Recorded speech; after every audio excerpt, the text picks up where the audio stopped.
Greetings, today we're talking about the Vacheron Constantin Historique American 1921. And to do that, we've got to set the scene by going here.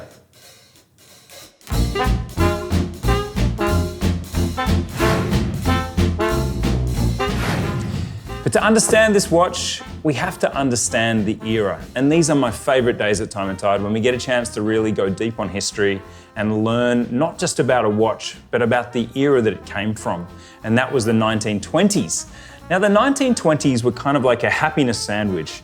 And when I say that, they were a happy decade sandwiched by absolute misery. On one side, we had the First World War. And on the other side, 1929, we had the stock market crash that led to the end of all this prosperity that people thought was going to last forever.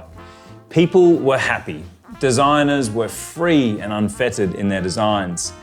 And people were also cashed up, which is why so many watches from this era were made in precious metals. Now, Art Deco was different to other design eras because it was so expansive, so pervasive. It infiltrated not just areas of literature and architecture and the arts. Art Deco was also visible in furniture, in reading glasses, in watches. And the real hallmarks of Art Deco watches were geometric case shapes. We had lozenge-shaped cases, we had cushion-shaped cases, rectangular cases, square cases. It was an effervescent period of creativity for watch designers, and that was very much in evidence at Vacheron Constantin, where we lay our scene today. Before we go too deeply into Vacheron Constantin's part of this story, it's important to look at the broader wristwatch context. So in 1920, it's hard to believe, but wristwatches had really only been around for 31 or so years. Vacheron Constantin's first ever wristwatch was released, for example, in 1889. It was a jewelry piece, a bangle that had a very small caliber. So we're talking about the very infancy of the story of the wristwatch. And in the 1920s, the design of wristwatches in general for men and women exploded in terms of its creativity. So fast forwarding from 1889 to 1919, which is this beginning of one of the most creative eras in watch design ever, we have Vacheron Constantin developing a watch specifically for the US market. Now, Vacheron Constantin had been in the American market since 1932, but until 1919, they'd been predominantly doing pocket watches and table clocks and other types of watches. Now, I'm very fortunate to have the watch that was developed for that market in my hand. Not the current re-edition, which is also on the table, but the actual watch from that period. 1919 is when this watch was made. Now, looking at it in my hand, it's so much easier to talk about because I can get the cues from this absolutely stunning art piece, is what I would call this. Now, it is a cushion-shaped case. And Vacheron claimed that they were in fact one of the first watchmakers to adopt cushion-shaped cases. But it isn't just a cushion-shaped case, it's also got this very unusual diagonal time display with the crown offset at 12. And you might think this is an Art Deco twist, that this is an avant-garde design that spoke to the freedom and creativity of the designers of the era. But it is not just a really cool and eye-catching design. It speaks to its functionality. Now, this watch was fancied by, according to history, dandy drivers of the time who had these lovely 1920s vehicles. Now, just imagine, in one of these beautiful vehicles with this large steering wheel, hands at 10 and 2, I think that's the right way to do it, according to Mad Men, and you're glancing at your wristwatch, and with it offset like this, with the diagonal time display, you are looking with a glance from here right at 12, and you're able to really see the Breguet numerals of this watch telling you the time exactly as it is without having to twist it further. Now, I don't know about you, but for me, history was never a subject I was interested in at school until a person enters the frame, until there's a face to the story, and until we have a buyer and a wearer of a watch like this. We have that man. His name was Reverend Samuel Parks Cadman, and he was not only a clergyman, but also a newspaperman. And he was quite a visionary for his time. As an American, he would broadcast his sermons on the radio to millions of people. So we have an early version of an influencer, of a broadcaster. And he traveled to Montreux in Europe and bought 2 models of this design. One of them had luminous numerals, like this one, and another had enamel numerals, like the modern reissue. So he is somewhat of a nexus between the past and right now as we review two Vacheron Constantin Historique American 1921 models. Let's do it. Okay, you know you're getting serious when you pull out a black glove, and this is happening. We're going into it. We are going to look at the three models before us and compare them in detail. We have the pink gold 40mm version of the Historique American 1921.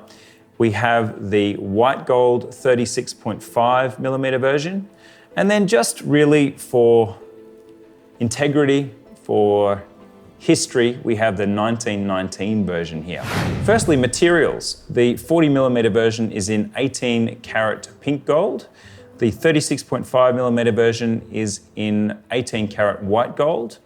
And the 1919 version is in 18 karat yellow gold. Moving now to the dials. On the pink gold version, we have a gold colored dial. And in terms of the texture of the dial, I was really curious about the material because it does have this very, very slight texture. It is a metal dial that also has a contrasting finish in the small seconds at 3. Other dial details of the 40mm version are a pink gold applied logo just under the 12. We have Breguet numerals and Breguet hands. The white gold version, the dial is very similar. We have a metal dial with a similar texture to the dial, as well as almost like a sunray effect on these small seconds at 3. We have Breguet hands, Breguet numerals, and a white gold applied logo at 12. The numerals of both the pink gold and white gold version are black enamel, and this ties back to our story about the Reverend. He bought both versions of this watch with black enamel numerals as well as luminous numerals, which brings us back to the 1919 version. We have luminous material on the numerals as well as the hands. We have blued hands, and we actually have these small seconds in a different position at 6 o'clock.